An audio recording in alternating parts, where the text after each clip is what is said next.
Bienvenue sur le circuit Paul Ricard, c'est l'heure de la rentrée pour les acteurs du V2V, une rentrée qui a tout de même des airs de vacances avec ce joli ciel bleu et ce mercure qui ira chercher jusque dans les 30 degrés. Il fera donc chaud sous les casques des pilotes et plus particulièrement pour ceux qui disputent la grande épreuve de ce week-end, les 12 heures proto. Allons-y, c'est parti pour le 5e rendez-vous 2015 des V2V sur Motors TV.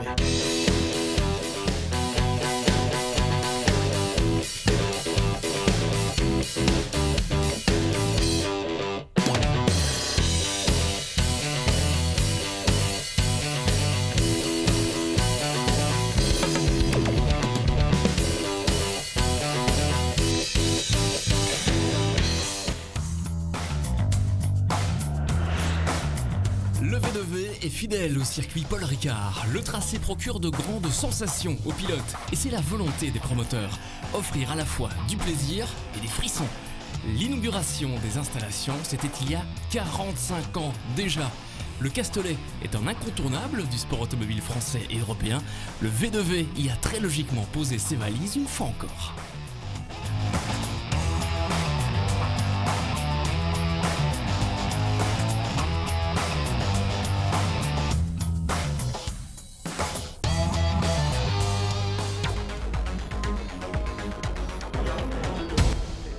Le champion en titre Roberto Casaniga a une nouvelle fois souffert au Paul Ricard. Dans la première course, il a même carrément craqué. Il est parti en tête à queue et a abandonné toute chance de podium. Sur les deux autres courses du week-end, l'Italien a fait ce qu'il a pu, c'est-à-dire accrocher la deuxième place. Les victoires, elles sont toutes revenues au leader du championnat. Nous en parlerons dans un instant. Dans la lutte entre le champion 2014 et le probable champion 2015, les autres tentent de tirer leur épingle du jeu. Celui qui est parvenu ce week-end et de fort belle manière, c'est Alexandre Joannem sur cette voiture noire et blanche. Vitesse et régularité pour le Français. 3 courses, 3 podiums. Si vous suivez le V2V régulièrement, vous connaissez l'homme qui jongle avec tous ses adversaires. David Drou, le Suisse, est sur une autre planète. Il a remporté les 3 épreuves disputées sur le Paul Ricard. Le scénario, c'est toujours le même. Pole position, envol parfait et la victoire avec une très nette avance. Il sera probablement, sauf incident, titré tout prochainement. Assurément, David Drou a les cartes en main pour déjà imaginer sa saison 2016.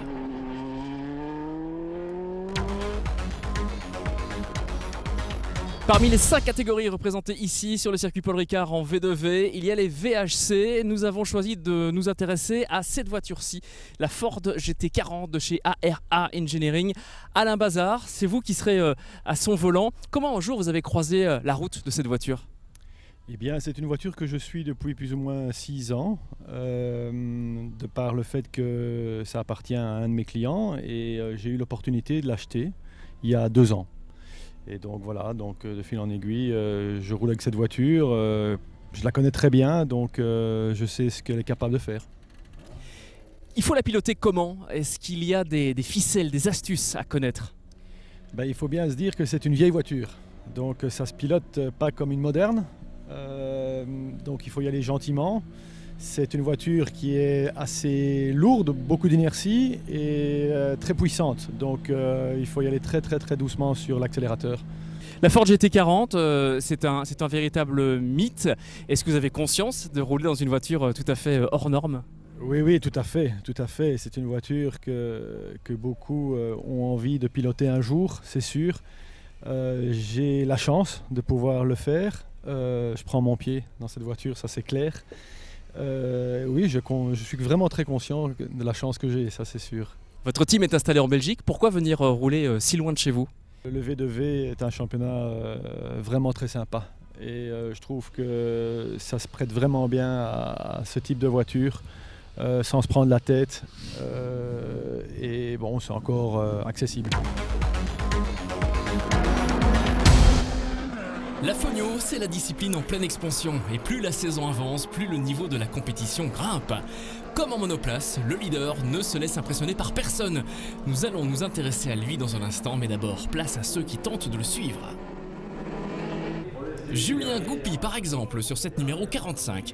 Ici, sur le Paul Ricard, il est monté à 2 reprises sur le podium. Julien a compris très tôt que quelque chose était possible sous la chaleur du sud de la France. Chrono régulier, pointe de vitesse et prudence, la sauce Goupy a pris. Cyril Denis, lui, est arrivé au Castellet en 4e position du challenge. Lors de la précédente manche à Dijon, il avait marqué les esprits. Cyril a la capacité de saisir les opportunités.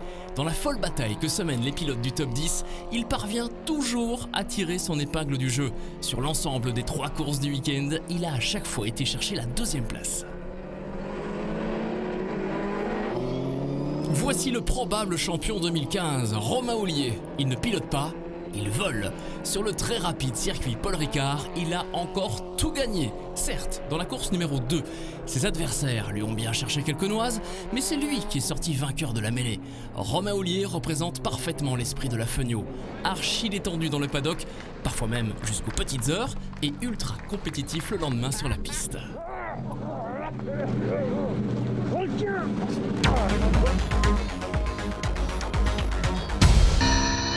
Avant d'entrer dans le vif du sujet de la catégorie GT, voici un tour de piste du Paul Ricard en compagnie de Thierry Perrier, l'un des pilotes de la Ferrari Vision.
Ils sont leaders de la catégorie GT, Jean-Paul Pagny, Thierry Perrier. On vous retrouve ici sur ce circuit Paul Ricard. Est-ce que ce circuit convient à votre voiture, votre F458 GT2? Alors autant je vous disais à Dijon que la voiture était parfaite à Dijon parce que c'est des grandes cours rapides, autant ici avec les relances, c'est vraiment pas un circuit pour la Ferrari GT2, vraiment pas. Comme le disait Thierry, on a une voiture qui est spécialement préparée pour le V2V. Donc à la base c'est une GT2.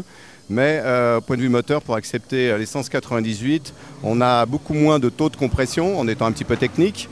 Et donc, en conséquence, on a beaucoup moins de couple. Donc, en relance, on est beaucoup moins dynamique qu'une Porsche, voire que les Mercedes. Et effectivement, on a un handicap qu'on essaye de contrebalancer par un travail sur l'aéro. Et c'est ce qu'on a fait ce matin.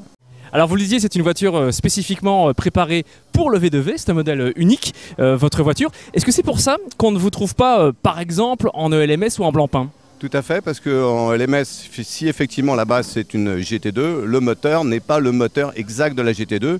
Il est un petit peu moins puissant et il y a un peu moins de couple. Également en blanc-pain, il n'accepte que des GT3, donc là aussi on ne peut pas s'inscrire en blanc-pain, il faudrait une autre voiture. Messieurs, bonne chance à vous, amusez-vous bien, on va suivre vos aventures et on regarde tout de suite justement le résumé de cette course de GT. En pole position, une nouvelle venue, la Ginetta LMP3 pilotée par Mike Simpson et Lawrence Tomlinson, le président de la marque. A leur côté, nos invités, c'est Thierry Perrier qui prendra le départ. Jean-Bernard Bouvet se chargera du sprint final. Sur la 3e place de la grille de départ, on retrouve le trio italien Mario Cordoni, Marco Zannottini et Andrea Montermini. Quatrième, Paul Lafargue et Patrice Lafargue sur leur Porsche 911 GT3R préparé par Idexport et Jean-Claude Ruffier. Au départ, Thierry Perrier souffle la pole position à la Ginetta. Très rapidement, on retrouve devant le bondissant Paul Lafargue. Il est passé de la 4e à la 1re place en quelques secondes. Voici, depuis la Ferrari Visium, l'instant où il prend la tête de l'épreuve.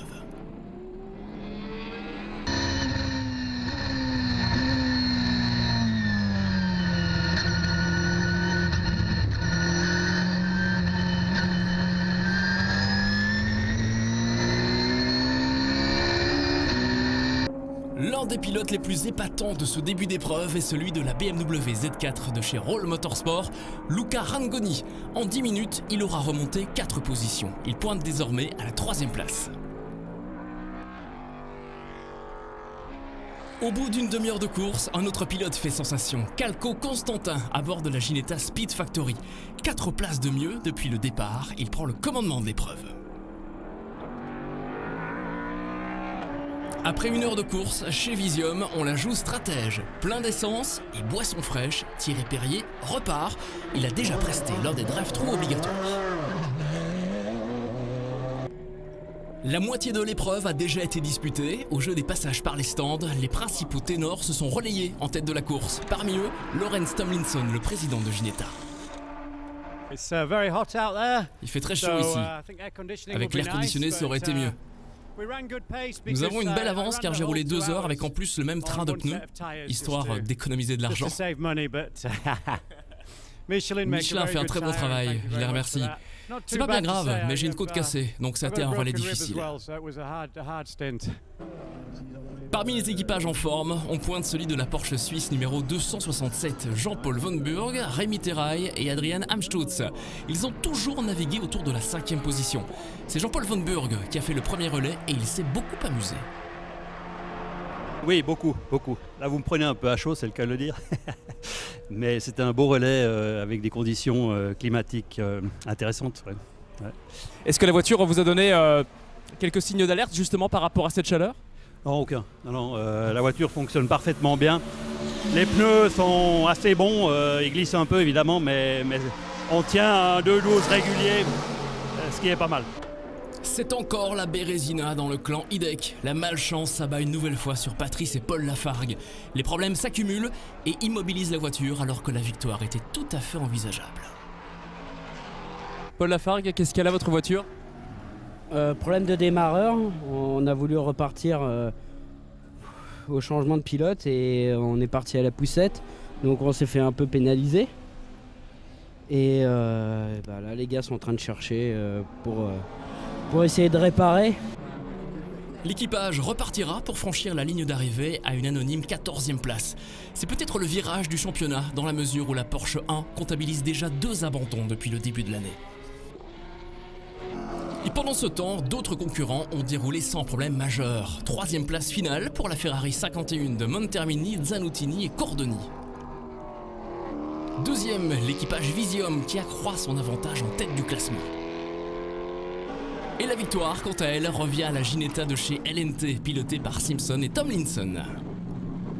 On s'est amusé, mais ça a été une course difficile pour nous comme pour tous les pilotes. Chez Visium, par exemple, ils n'avaient pas l'air conditionné. Je pense que ça a été particulièrement dur pour eux.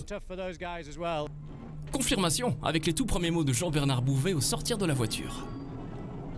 Elle était en panne depuis tout le week-end, donc maintenant on voit ce que c'est sans clim, c'est vrai que c'est plus dur. Andrea, il lâchait pas la pression, moi non plus. Le dernier quart d'heure, il a été dur. Et ouais, c'est une victoire, mais la P3, bon, ça joue dans une autre course, et on le sait, c'est normal. Tant mieux qu'ils aient gagné d'ailleurs, je suis content pour eux, parce qu'ils le méritent aussi. La 3e place revient donc au trio italien. Une fois de plus, ils ont poussé la Ferrari 458 GT3 à 101% de ses possibilités. Ils avons fait un bon travail avec les pneus aussi, mais avec un GT3, je pense que c'est le maximum. Hein. Rendez-vous au mois d'octobre pour l'avant-dernière course de l'année, ce sera Manicourt.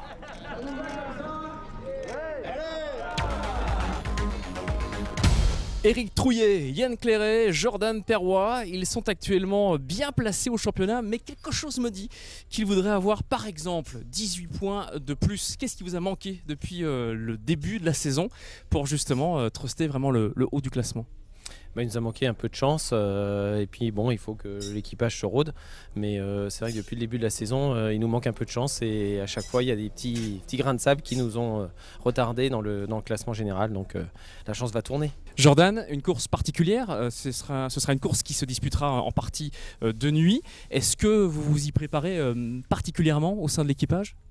Oui, je me prépare tout le temps puisque chaque course est importante. Surtout la nuit où j'ai déjà roulé de nuit avec mon sponsor Georges Dominguez qui roule avec nous en proto. Comme par exemple les 25 heures de Fun Cup où j'ai déjà l'expérience de nuit. Donc pour moi, je suis déjà rodé pour ça. Et maintenant, je suis prêt enfin nous sommes prêts bien sûr pour affronter la course de l'année. Guy Ligier nous a quittés il y a peu. Vous roulez sur une Ligier. Atmosphère particulière, j'imagine, ce week-end?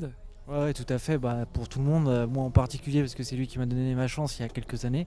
Donc c'est vrai que c'est avec un pincement au cœur. Après voilà, on sait ce qu'on doit faire pour l'honorer, donc on va tout faire pour en tout cas. Et justement, avant la course, tous les pilotes se sont réunis pour une minute de silence et des applaudissements nourris en mémoire de Guy Ligier. Ces 12 heures du Paul Ricard lui étaient dédiées. Sur la grille de départ, en pôle, l'équipage de la 8, Villarino, Ferté, Iliano. À leur côté, le trio Gauvin, Pazian, Findlay. Troisième place pour Akari, Boule, Besançon, Foubert. En quatrième position sur la grille, Tétinger, Jamin et Jules. Excellent départ de Villarino, il a pleinement profité de sa position de poleman.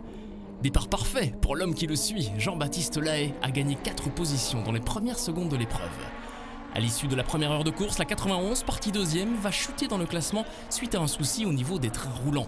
Elle finira par abandonner au quart de l'épreuve. L'homme du début de course incontestablement s'appelle Olivier Lombard. Sur la Norma numéro 7 du team TFT, il a remonté 9 concurrents en l'espace d'1 heure et demie. Très bon début de relais. Par contre, une fin un peu plus difficile au niveau des chronos.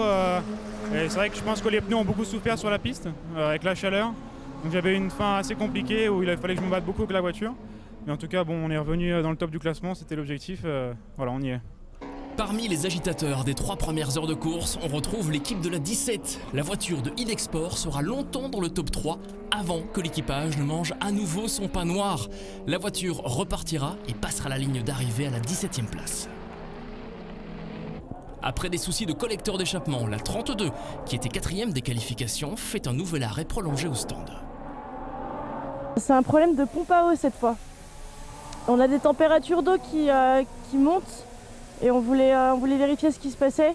Donc là ils sont en train de faire une dernière vérif avant que je puisse monter dans la voiture. Et l'hécatombe continue. Nos invités de tout à l'heure, Clairet, Perrois, Trouillet, sont contraints de jeter l'éponge au premier tiers de la course. Les voitures doivent obligatoirement parcourir la voie des stands un certain nombre de fois. Un nombre qui varie selon la composition des équipages, selon les classes auxquelles appartiennent les pilotes. Certaines voitures devront faire 16 drive-through, c'est le maximum. Chez Ultimate, seuls 5 passages par les stands seront nécessaires. C'est de bon augure parce que le team et les pilotes ont le niveau et ils sont en train de le prouver. Ils vont rester dans le top 3 pendant 7 heures. Je me suis mis tout de suite dans le bon wagon avec Villarino et Jamin qui me suivait derrière. Donc tout de suite, tous les 3, on a creusé un peu l'écart, ce qui nous a permis de prendre une avance un peu confortable. Après, on n'a pas voulu prendre de risques sur les pompes à essence, donc on s'est arrêté, je pense, un peu plus tôt que les autres équipes. C'est pour ça que le classement bouge pas mal quand même sur les leaders. Quelles sont les 3 autres voitures qui se succèdent en tête de la course? Celle qui avait réalisé la pole, c'est-à-dire la Norma de Ferté, Iliano, Villarino. La CD Sport numéro 30 des leaders du championnat, Boule, Besançon, Foubert et Akari. Et enfin des revenants, Zollinger, Mondolo et Valio-Gior, qui rappellent à tous qu'ils ont toujours une sacrée pointe de vitesse. La pointe de vitesse c'est une chose, dans ces courses vraiment très longues il y a aussi la fiabilité effectivement qui rentre en compte. C'est vrai qu'on a eu 2-3 de nos camarades concurrents qui ont eu quelques soucis, donc je pense que ça c'est aussi le lot de tout le monde et ça prend au nez à tout le monde, donc voilà, il faut que tout le monde travaille bien dans son box et en préparation et puis après faut que ça tienne quoi. Et justement, tandis que la nuit tombe sur le circuit Paul Ricard, la liste des équipes en souffrance s'allonge. C'est une autre voiture de tête qui s'apprête à jeter l'éponge. La numéro 8, la voiture de la pôle, pilotée entre autres par Alain Ferté. C'est le potentiomètre de sélection de vitesse qui est cassé, et ce qui fait que la voiture était bloquée en 6. Donc c'est pas facile de conduire en 6 tout le tour. Ander a eu une alerte, il s'est arrêté, ça a été réparé, il a refait un tour, ça s'est rebloqué. Et là, il fallait changer le potentiomètre, donc c'est pas facile parce qu'il se trouve derrière la boîte, au milieu, donc c'est un endroit assez difficile à accéder. Et ce n'est pas tout, l'incroyable s'est produit, une autre voiture de tête, la Valeureuse 35, est elle aussi une nouvelle fois contrainte de jeter l'éponge sur casse mécanique. L'équipe Ultimate devra repartir au combat dès Manicourt. La CD Sport numéro 30, autre voiture de pointe, a également disparu des classements suite à un début d'incendie. Très mauvaise nouvelle pour Akari, Baule, Besançon et Foubert. À 3 heures du terme, et alors que l'ambiance monte à l'arrière du paddock, les équipages, alliant rapidité et chance, émergent en haut des feuilles de chronométrage. La 41 de Natasha Gashnang, Jens Petersen et Marc Fagionato. Poirier-Roussel et De Fournoux sur la 19.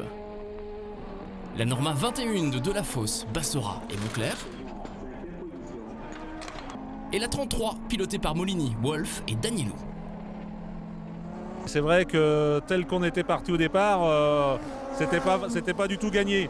On en est là malheureusement par rapport à des événements sur les autres voitures de tête. Mais effectivement, on aimerait bien arriver jusqu'au bout. Et ils vont arriver jusqu'au bout, car les grands vainqueurs du jour, ce sont bien Marc-Antoine Danielou, Nicolas Molini et Jacques Wolf. Ça fait du bien, on a gagné à Mugello. On a eu beaucoup de problèmes pendant toute la saison, surtout après Mugello, on était en tête du championnat et là on était redescendu 6ème du championnat. Donc là ça fait du bien de regoûter à la victoire. Deuxième place pour Philippe Mondolo, David Zollinger et Christian Vallée-Gior. C'est le comeback pour le sympathique trio. Ouais, c'est le comeback et j'espère que c'est le début d'une nouvelle série. Voilà, on n'accroche pas la plus haute marche, mais bon... Cette deuxième place a presque valeur de victoire pour nous. Troisième, Natasha Gashnang, Jens Petersen et Marc Fagionato. On est, je crois, à 5-6 secondes derrière la deuxième, donc ça jouait vraiment à peu de choses. Donc c'est super sympa quand on pense que c'est 12 heures, puis à la fin ça se joue à quelques secondes. Et c'est la Marseillaise qui referme la plus longue course de l'année en V2V. Retour en plein jour pour vous dire au revoir et vous fixer le prochain rendez-vous. Ce sera le deuxième week-end d'octobre sur le circuit de Manicourt. Toutes les infos sont sur notre site internet, tout comme cette émission-ci d'ailleurs qui est à voir et à revoir à l'envie. Portez-vous bien, salut.